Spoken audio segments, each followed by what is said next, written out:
నల్లమల్ల అడవుల్లోని ఎత్తైన జలపాతం పక్కన వెలిసిన ఈ పుణ్యక్షేత్రం పేరు పాలంక.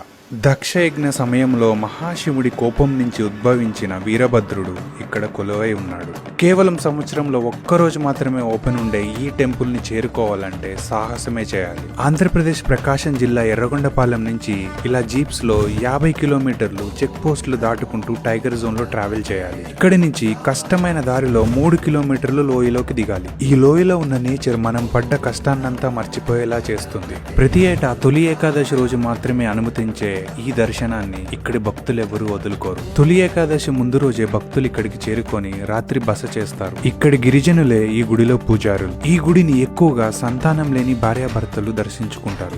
చేరుకోవటానికి కష్టమైన ప్రదేశంలో అన్నదానం చేస్తున్న వారిని మెచ్చుకోకుండా ఉండలేం. మీరు ఆల్రెడీ ఇక్కడికి విజిట్ చేస్తుంటే కామెంట్ చేయండి. మీ ఫ్రెండ్స్ అండ్ ఫ్యామిలీకి షేర్ చేసి ఫుల్ వీడియో కోసం నా యూట్యూబ్ ఛానల్ ని సబ్స్క్రైబ్ చేసుకోండి.